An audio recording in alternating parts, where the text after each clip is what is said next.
the Stonewall generation ages, many LGBTQ+ seniors are facing a lack of safe, affordable housing. We take a closer look at this problem and show you a new home offering a solution.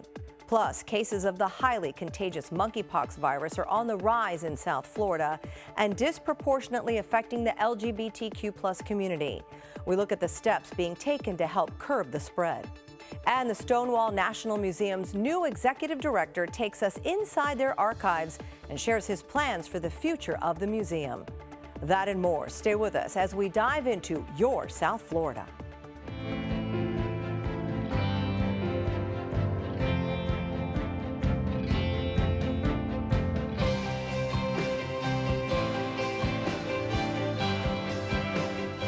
Hello and welcome to Your South Florida. I'm Pam Gigante. There are roughly 3 million people in the U.S. age 50 or older who identify as lesbian, gay, bisexual, or transgender, a population expected to more than double over the next decade. They're known as the Stonewall generation, members of the LGBTQ+ community who came of age during the time of the Stonewall uprising in 1969, which ignited the gay rights movement. Like many seniors, they face economic, health, and safety issues. But LGBTQ+ seniors are also burdened with some unique challenges. A lifetime of discrimination has led to greater odds of poverty, homelessness, poor health, and elder abuse. The Equal Rights Center found that 48% of LGBTQ+ seniors have faced at least one form of rental housing discrimination, from higher rent prices to fewer housing options.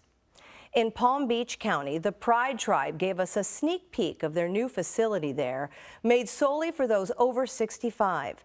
They hope their new home will be a safe space for LGBTQ+ seniors to live out their remaining years with love and dignity.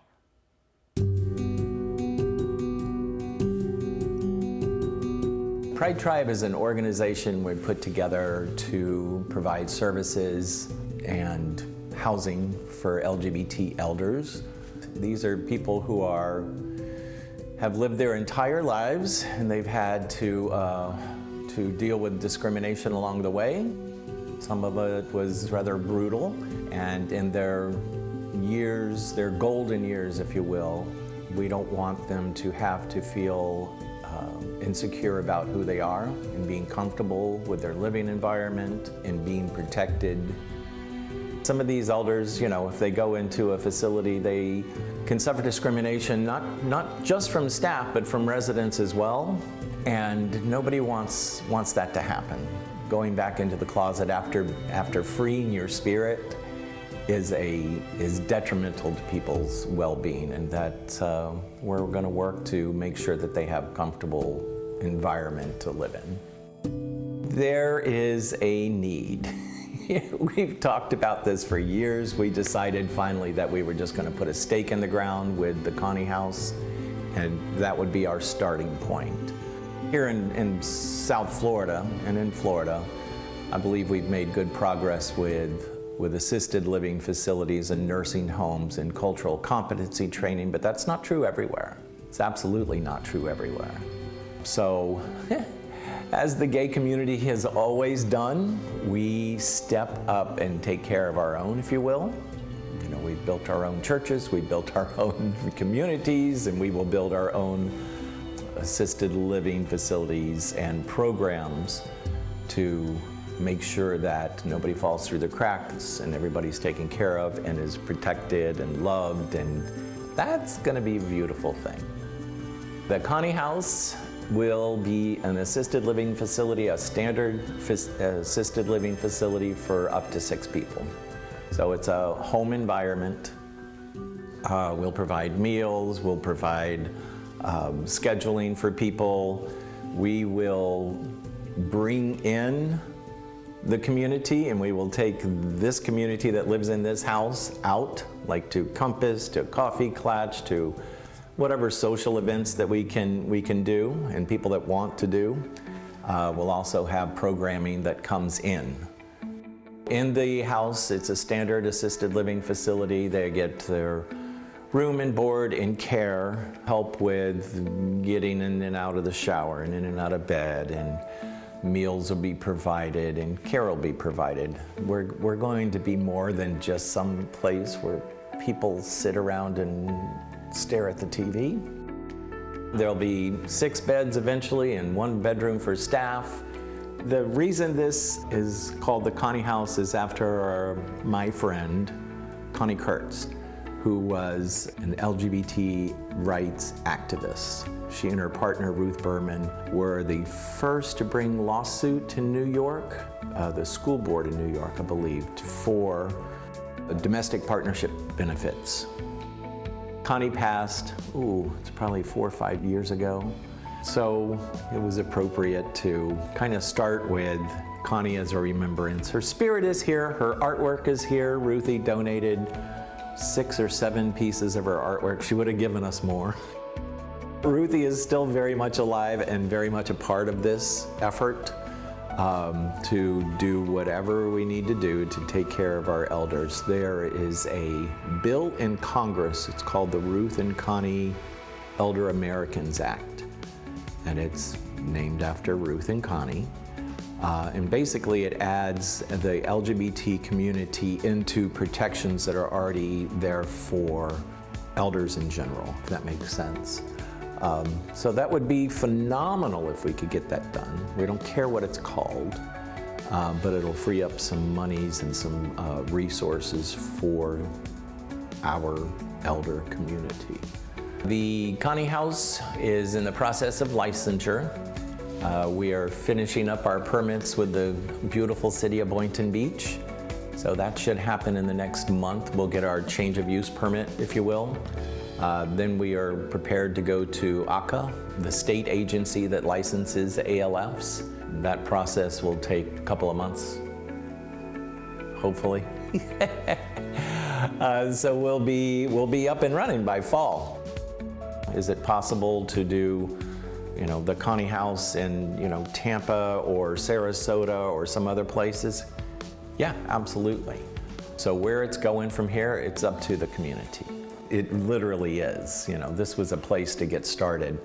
If I had my way, if I ruled the world, we would have a safe environment all over the great state of Florida for our LGBT elders.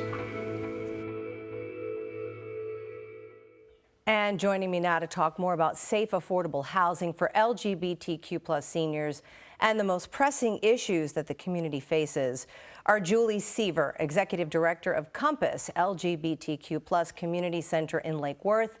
And with us virtually is Robert Boo, CEO of the Pride Center at Equality Park in Wilton Manors. Thank you both so much for joining us today to talk about all of this and this very important subject. I saw you, Julie, smiling watching that piece about the Connie House. First, tell us, what are your impressions about this new space and how important it is to your community? Well, first of all, this is my first opportunity to see this space, and it's just beautiful and so fitting. And when Allan talked about, it's about taking care of each other and caring for one another, and absolutely the pioneers that built this legacy before us absolutely deserve safe, affordable, assisted living facilities and affordable housing for the rest of their lives. In the piece, he mentioned Coffee Klatch, which takes place at Compass. Talk about that and what that program's all about and how important it is to that older LGBTQ+ community. Well, Coffee Klatch was born out of need for our LGBT, more mature community members. They are our silver foxes, if you will, of Palm Beach County. And we recognize that the Pride Center in Wilton Manors had a very successful, thriving seniors program for the LGBTQ community. And so we attended a few of their coffee and conversation, and we really modeled it after that, bringing resources to the center and to the group members, but really offering a safe space for social support. Yeah, most definitely. Robert, the Pride Center has been working on the issue of affordable senior housing for the LGBTQ+ community for years now. Kind of walk us through the process to make this happen and what's been the reception from the community. First, thanks, Pam, for allowing us to have this opportunity to help educate the community. The Pride Center partnered with CAR4, which is the state of Florida's largest nonprofit developer. We applied through the Florida Housing to receive the 9% federal tax credits. And in October of 2020, we actually opened up to lease up to the active aging. It's the state of Florida's first LGBT-focused senior affordable and supportive housing. And so during the middle of the pandemic, we had people start moving into our 48 apartment community called the Residences at Equality Park. This was a 7-year dream to get to this point. And how has that been? How has the community received this? The response from the community has been overwhelming. Now that it's actually built, and they see that there's this huge $15 million asset on our campus, it really has brought attention to the desperate need of affordable housing for our active aging community, as well as affordable housing, period, but for especially the active aging LGBT community, desperate need. No, absolutely. And you have a similar program for seniors to talk and share. It's called Coffee and Conversation. So tell us about it and why it is so important. So yes, Coffee and Conversation, we started many years ago, and it was just a group of individuals that came together, like 12 people. And then Bruce Williams, who is our active aging manager, really grew the program to be the nation's largest weekly gathering of LGBT active agers. And that was pre-pandemic. And now we're still gearing up and bringing that opportunity to the active agers. It may only be their only time of being in a safe space where they can be themselves in a totally LGBT environment.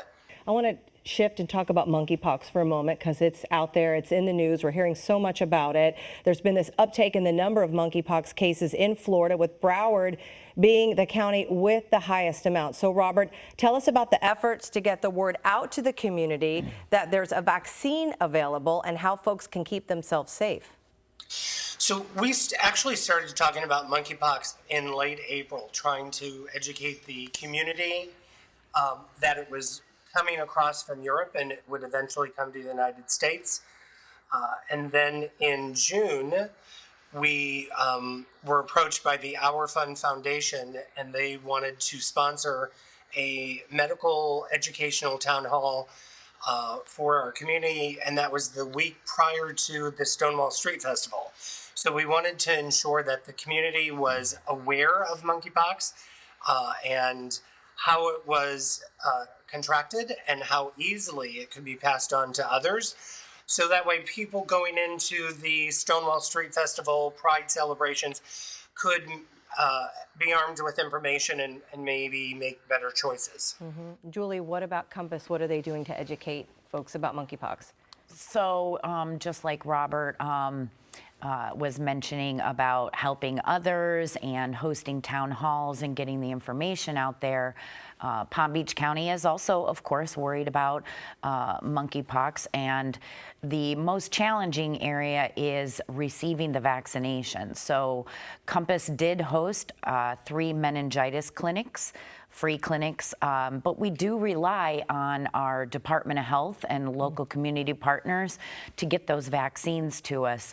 Unfortunately, the availability, there's not enough vaccines to go around, but I think it's important to know that you know, with the Pride Center in Fort Lauderdale, as well as Compass and across the nation, that community centers, LGBTQ community centers, have been treating the whole person. And, you know, health and wellness is a very important part of that project.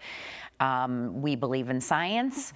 We believe that you should all be vaccinated. And so just like COVID and the flu and meningitis, and when the monkeypox vaccine is more readily available, you should get those vaccinations too. So.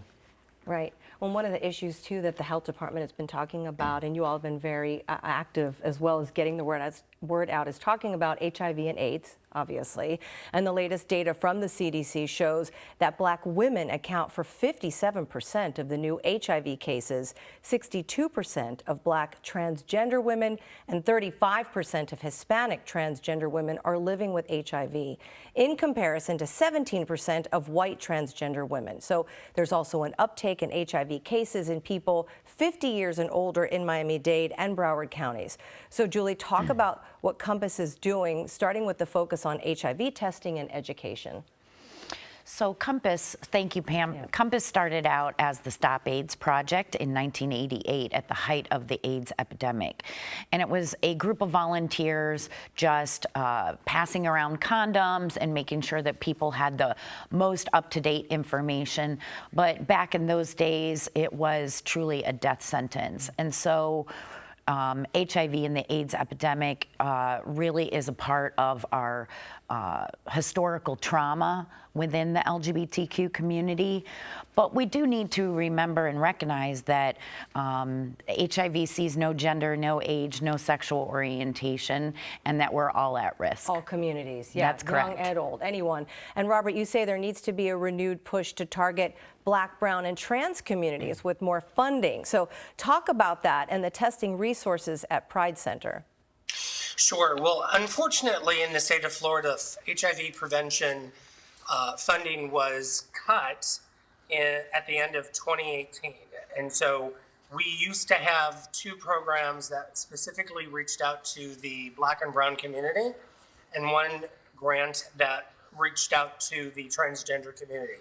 But when that funding was cut statewide, our resources and ability to reach the marginalized communities really became much more difficult.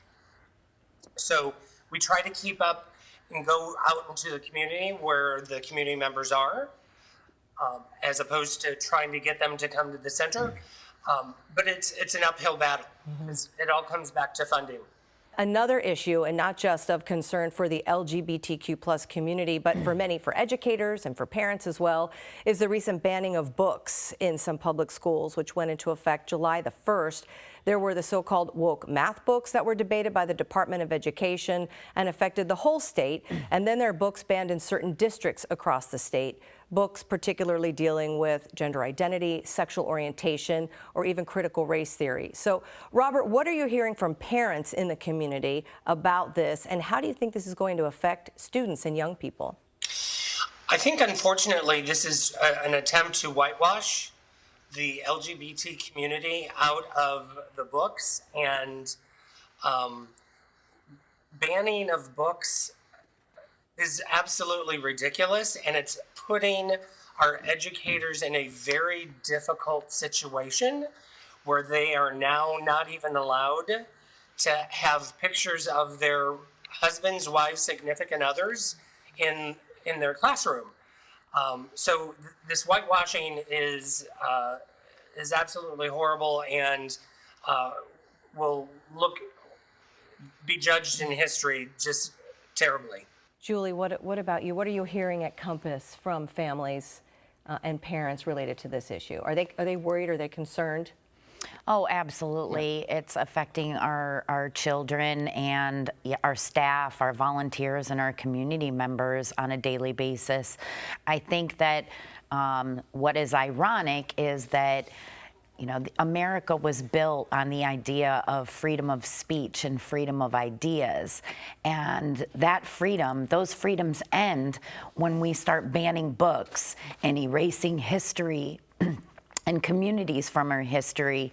And at the end of the day, all parents want is to have visibility in the community and have their children learn in a safe, inclusive environment. And I'm with Robert on this one. It's truly a shameful time in our history, especially in the state of Florida. And I think that our elected and appointed officials have a lot more work to do on focusing how to keep our kids safe in school rather than banning curriculum, education, and books on LGBTQ community members or written by LGBTQ authors, and sometimes even children. It's a real shame. All right, Julie, Robert, thank you so much for this conversation today and for your time. We really appreciate it. Well, for 50 years, the Stonewall National Museum and Archives in Fort Lauderdale has worked to promote understanding through collecting, preserving, and sharing the proud culture of LGBTQ+ people. The museum's new director, Robert Kestin, gave us a tour of their archives and shared his vision.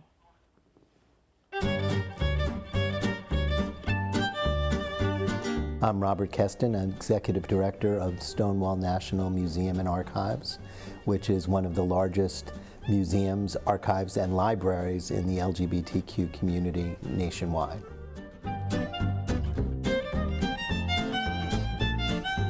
Over my shoulder is part of the 28,000 volume library, and I'm facing one of the exhibits that is now going on.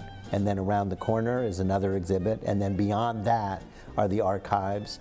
And in the archives we have well over 6 million articles that trace the history of the LGBTQ+ movement. For many years I've been working on global human rights issues. So I've spent time in the former Soviet Union, I've spent time in the Middle East during conflicts there, in Asia, in Africa, and always utilizing the tool of the Universal Declaration of Human Rights. And ultimately that tool drove me to come to Florida. For one reason, Eleanor Roosevelt, who is a former First Lady and also our first ambassador to the United Nations, chaired the Universal Declaration of Human Rights Committee. It ended up that she spent vacations in Sarasota from the 1930s to the 1960s. And when she was there, she would go into the schools and talk about the Universal Declaration of Human Rights. I carry with me a pair of cast shoes that belonged to Eleanor Roosevelt, reminding me that you always have to walk in someone else's shoes before you make any judgments. While in Sarasota, I was apprised that there was an opening here, and then I was offered the position and brought that human rights experience, that activism experience, here to Fort Lauderdale and to Stonewall. The overall mission of the museum is to bring history to life, to use history as a way of learning the lessons that help us not make the mistakes that we've made over and over and over again, by using history as a tool, by demonstrating where we did learn, where we didn't learn, and our agenda is to make sure that everybody's story gets told, that we don't just focus on one part of the population, but focus on everybody who makes up this community. And what's interesting is that the LGBTQ+ community is the only community that includes bits and pieces of every other community. If you're Catholic, you're Catholic. If you're Jewish, you're Jewish. If you're Greek, you're Greek. But in all of those cases, you will find members of the LGBTQ+ community. And so it should be a melting pot, and it should be a place where we can form alliances, and it should be a place where we build a more positive world. But because of that, it also becomes a target of those who believe in dividing and separating. When I first started here, my development director and my chair of my development committee said that they wanted to do a women's event, which I thought was a brilliant idea and something that we had to do. But I thought that we needed to go at least one step further, and it shouldn't have been about a single event, but the creation of a women's fund so that we could have parity in the archives and in the library and in our programming for women and men. And I think that that in and of itself, the act of doing that will create an awareness that we lack and will tell an important part of the missing piece, not only of the LGBTQ community's story, not only of the trans women's story, but also of the allies, the Elizabeth Taylors, the Matilde Crims, the Judith Lights, who have stood up time and time again for this community because they know that this community represents potentially everybody. We have 6 million documents that show why silence equals death, as they said during the AIDS crisis, and as we can say now. I won't say that history repeats itself. I would say that it's an ongoing cycle. And until that cycle is broken, we will continue to do the same things over and over again, even if we expect different results. Our job as a place that holds information, that holds thousands of books, that holds millions of records in the archive, is to bring that to life, to make sure that people learn those lessons so that the history will not continue in a cycle of degradation and defeating the dignity of every human being. The only way to do that is to make sure that every single story is told. There are a few things that are more important than ensuring that the next generation has the information they need to do what is right, to be on the right side of history. So our doors are always open to young people. And in fact, just the other day, a father brought in his daughter. And she was intrigued to be in a space that finally spoke to her. You can see the joy in the parent and the grandparent's face as their child, grandchild finds a place where they are not only welcome, but can find things that look like them. And we want to do that for everyone. And we have the materials here, whether you're male or female or they or them, whatever you see yourself as, you can find it here. Anyone who comes in this door should walk out this door feeling better about themselves and better about the world that they live in, knowing that they can make an important contribution, that the world, the future of the world, rests to some extent on their ability to carry it forward. So young people are more than welcome here.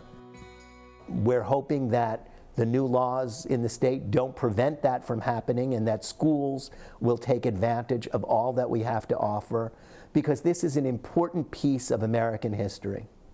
And why do I say that? Because if you look at all the artists, all the designers, all the scientists, all the business people that are members of this community, you see the impact this community has had on the world, and certainly on the United States of America.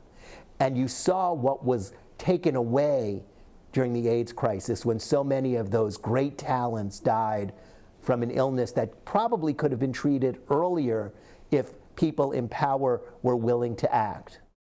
But because they weren't, many people died. But because of that, the community organized, and allies showed up.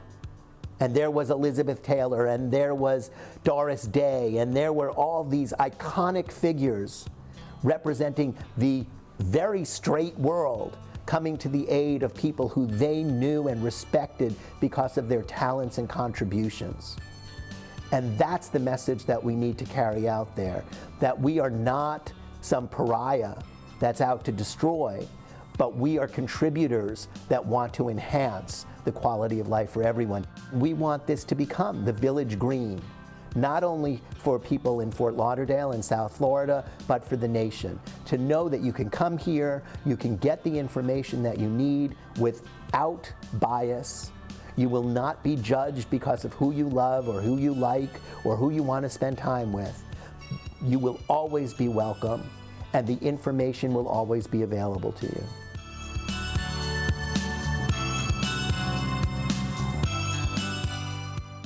For more on all the organizations and resources discussed on today's show, visit us on Facebook and at Twitter @YourSouthFL. I'm Pam Gigante. Thanks for watching.